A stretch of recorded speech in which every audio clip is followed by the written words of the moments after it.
بسم اللہ الرحمن الرحیم. ناظرین، ہٹ سٹوری کے ساتھ میں ہوں شمشاد مانگٹ. ناظرین، آزاد کشمیر میں سگریٹ کے حوالے سے ایک بڑا پروجیکٹ جو ہے، بڑا فراڈ جو ہے، ہم نے آپ کو بتایا تھا کہ سگریٹ کی جو مینوفیکچرنگ ہے وہاں پہ اور اس کی جو سمگلنگ ہے اس میں بڑے پیمانے پہ فراڈ ہوتا ہے، اور اس کے علاوہ ٹیکس بھی نہیں ادا کیا جاتا. اسٹوڈیو میں میرے ساتھ موجود ہیں جناب یاسر عارف صاحب. یاسر عارف صاحب سے ہم جانتے ہیں کہ عارف صاحب، یہ کیا معاملات ہوئے ہیں سگریٹ کے حوالے سے، کیا ڈیولپمنٹ ہے ہماری سٹوری کے بعد، آگے کیا معاملات تحقیقات کیا ہوئی ہیں؟ بہت شکریہ شمشاد مانگٹ صاحب.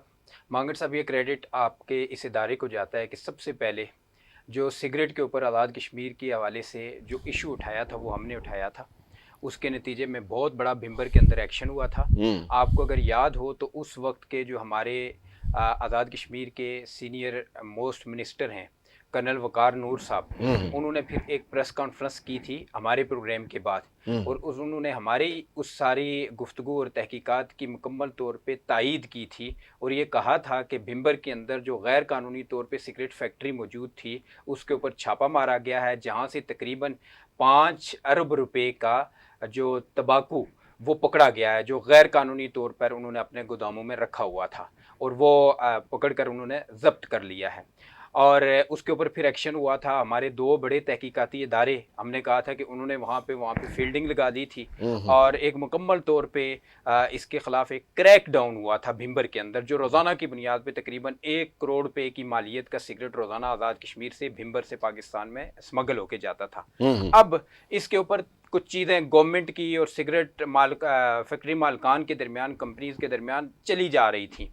اور پھر سب سے بڑی خبر، ہماری اس خبر کی تائید تب ہوئی تھی جب آزاد کشمیر کے پرائم منسٹر چودھری انوار الحق صاحب نے کیبنٹ کے اندر یہ اس بات کے اوپر، جو کیبنٹ کے منٹس کے اندر وہ چیز وہ موجود ہے، یہ رپورٹ، وہاں پہ انہوں نے آج خود یہ بات کہی تھی کہ میں نے تحقیقات کی ہیں اپنے ذرائع سے، اس چیز کی مکمل طور پہ چھان بین کروائی ہے، اور اس بات کے اندر مکمل صداقت ثابت ہوئی ہے کہ تقریباً سالانہ 52 ارب روپے کا ٹیکس ہمارے یہ سگریٹ فیکٹری مالکان، کمپنیز مالکان جو آزاد کشمیر کے اندر سے چوری کرتے ہیں. اور یہ انہوں نے کیبنٹ کے اندر بھی کہا، کیبنٹ کے منٹس کا بھی یہ حصہ ہے. اس کے بعد انہوں نے وفاقی تحقیقاتی اداروں کو بھی جو رپورٹس پیش کی، اس میں بھی انہوں نے واضح طور پہ کہا کہ سگریٹ مافیا آزاد کشمیر کے اندر یہ اس کی جنت بنا ہوا ہے، یہ بے لگام ہے، اور تقریباً 52 ارب روپے کا سالانہ آزاد کشمیر کی حکومت کو یہ نقصان پہنچا رہا ہے، اور وفاق کو بھی نقصان پہنچا رہا ہے. اب لیٹسٹ ڈیولپمنٹ یہ ہے کہ 2-3-4 روز قبل حکومت نے جو سگریٹ مالکان ہیں، سگریٹ فیکٹریز کے جو مالکان ہیں، ان کے ساتھ مذاکرات کے حوالے سے ایک کمیٹی کنسٹیٹیوٹ کی ہے. اس کمیٹی کے چیئرمین ہیں آزاد کشمیر کے وہ سینئر موسٹ منسٹر کرنل وقار نور صاحب. اس کے بعد سیکرٹری فائنینس اس میں شامل ہیں، سیکرٹری لا اس کے اندر شامل ہیں، اسی طرح پھر چیف سیکرٹری اس کا حصہ ہیں، اور کچھ دیگر لوگ اس کمیٹی میں شامل ہیں. اس کمیٹی نے اب سگریٹ کمپنیز کے مالکان کے ساتھ مذاکرات کا عمل شروع کیا ہے. لیکن دوسرے الفاظ میں اگر ہم یہ کہیں کہ یہ مذاکرات نہیں ہیں، بلکہ ان کے ساتھ صلح صفائی کے معاملات طے ہو رہے ہیں، اور ان کے ساتھ معاملات طے کیے جا رہے ہیں. اور مبینہ طور پہ کہا جا رہا ہے کہ وہ چودھری انوار الحق صاحب، جنہوں نے بڑے تمطراق کے ساتھ اور بڑے وثوق کے ساتھ کیبنٹ جیسے فورم کے اوپر اور وفاقی تحقیقاتی اداروں کو خود جا کے یہ کہا تھا کہ یہ سگریٹ مافیا 52 ارب روپے کا ٹیکس چوری کر رہا ہے سالانہ، اب وہ کروڑوں روپے کے ٹیکس کے عوض سگریٹ کمپنیز کے مالکان کے ساتھ معاملات طے کرنے جا رہے ہیں، اور ان کے ساتھ صلح کرنے کی بھیک مانگ رہے ہیں.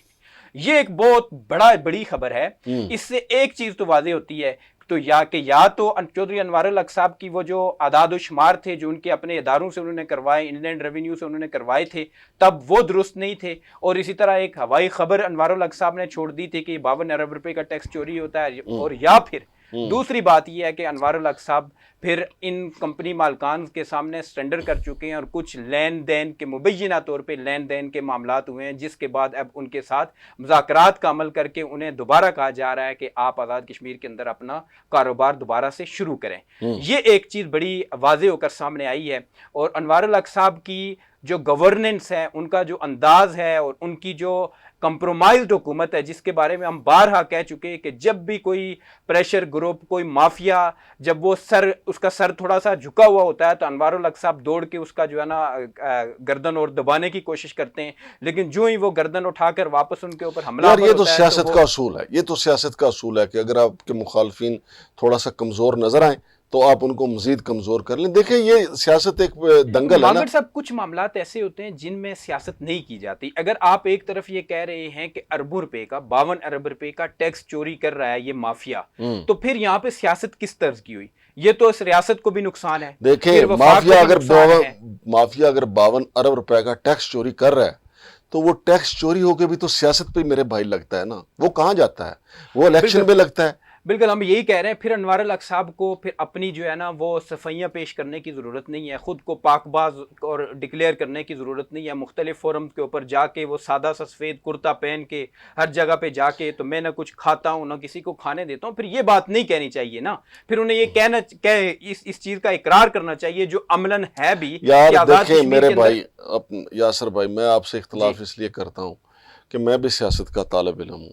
یہ سیاست دان ہوتے ہیں نا, پاکستان کے ہوں, انڈیا کے ہوں, کشمیر کے ہوں, ان کے یقین مانے کوئی درجنوں چہرے ہوتے ہیں. صبح جب یہ ناشتہ کر رہے ہوتے ہیں اس وقت ان کا چہرہ ایک اور ہوتا ہے اپنے بیوی بچوں کے ساتھ. پھر یہ ناشتے کے بعد جب اپنی جنتا کے ساتھ بیٹھتے ہیں تو پھر ان کے چہرہ ایک نیا روپ دھار لیتے ہیں. یہ پھر یہ دوپہر کے وقت جب کابینہ کی میٹنگ وغیرہ کر رہے ہوتے ہیں اس وقت ان کا ایک نیا چہرہ ہوتا ہے. پھر جب ان کے سامنے بیوروکریسی فنڈز کی ساری معلومات رکھتی ہے کہ ہمارے پاس اتنے فنڈ ہیں, اس وقت ان کا ایک نیا چہرہ ہوتا ہے. پھر جب ان کے پاس ایک انٹیلیجنس رپورٹ آتی ہے, قانون نافذ کرنے والے ادارے ان کو بتاتے ہیں کہ جناب یہاں چوری ہو رہی ہے, پھر ان کے اندر کا سیاستدان ایک نیا چہرہ برآمد ہوتا ہے کہ اس سے ہم نے اپنا مال کیسے کھینچنا ہے. شام تک یہ درجن کے قریب چہرے بدل لیتے ہیں. آپ اور میں کہتے بھی رہے نا کہ جی نہیں یہ دیکھیں جھوٹ, پاکستان کے سارے سیاستدان اسی طریقے سے جھوٹ بولتے ہیں. خود میاں نواز شریف صاحب نے ایک دفعہ کہا تھا کہ تمام سیاستدان ہوتے ہی جھوٹے ہیں.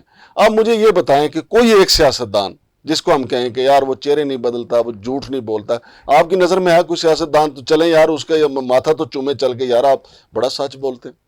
مانگڑ صاحب آپ درست فرما رہے ہیں, لیکن ہمارا یہاں کیمرے کے سامنے بیٹھنے کا مقصد یہ ہے کہ ہم ان کے ان چہروں کو بے نقاب کریں, ان کے اوپر سے وہ نقاب اتاریں. ہاں یہ آپ کی اور میری یہ ذمہ داری ہے. بالکل اور وہ ہم نبھانے کی کوشش کر رہے ہیں. اور آج کی بھی بڑی خبر یہی ہے. اب دیکھتے ہیں کہ آزاد کشمیر کے اندر کا سگریٹ مافیا کیا وہ اپنا جو ہے نا بھاری پاؤں انوار سرکار کے کاندھے کے اوپر رکھ کر اپنے مطالبات منوا لے گا, اور وہی پہلی طرح چند کروڑ روپے کا ٹیکس کا لالی پاپ آزاد کشمیر گورنمنٹ کو دے کے پھر یہ مافیا آزاد کشمیر کو سگریٹ بنانے کی فیکٹری کی جنت بنا لے گا. یا پھر انوار الحق صاحب اور ان کے جو چہیتے وزیر ہیں کرنل وقار نور صاحب جو اس وقت بڑی باتیں کر رہے تھے وہ کچھ کر دکھائیں گے. یہ وقت آنے والے وقت میں یہ چیز ہمارے سامنے آ جائے گی. نیکسٹ ایپیسوڈ میں ہم اپنی اس کے اوپر مزید کچھ پیش رفت جو ہوگی وہ اپنے ناظرین کے ساتھ شیئر کر لیں گے. بہت شکریہ یاسر عارف صاحب. تو ناظرین, جو جمہوریت ہے, جمہوریت میں جتنا کرائم ہوتا ہے اتنی جمہوریت مضبوط ہوتی ہے. چونکہ جمہوریت مضبوط ہی اس وقت ہوتی ہے جب مافیا بہت زیادہ پیسے اکٹھا کر رہا ہو, اور مافیا کی سرپرستی ہر حکومت کرتی ہے. ایسا نہیں ہے کہ کوئی حکومت, جو بھی حکومت آئے گی, بے شک وہ جس کی بھی حکومت ہو, نون league, Peoples party, Tehreek Insaf, دیکھیں نا فرا گوگی بھی تو ادھر سے ہی نکلی تھی نا, جس کی بھی حکومت ہوگی وہ مافیا کی سرپرستی کرے گی. پھر بڑا بڑا پیسہ جو ہے وہ کہیں ٹرنک جو ہیں, کہیں بریف کیس جو ہیں وہ حکومت کے سیاستدانوں کے پاس آ جاتے ہیں, جس کے ساتھ وہ اگلا الیکشن لڑتے ہیں. یہی فارمولہ ہمارے آزاد کشمیر میں ہے. بہرحال جو میرے بھائی نے بات کی کہ ہمارا کام ہے آپ کو سچ سامنے لے کے آنا, سیاستدانوں کا کام ہے جھوٹ بولتے رہیں, ہمارا کام ہے آپ کو سچ بتاتے رہیں. شمشاد مانگٹ اور یاسر عارف کو اجازت دیجیے. اللہ حافظ.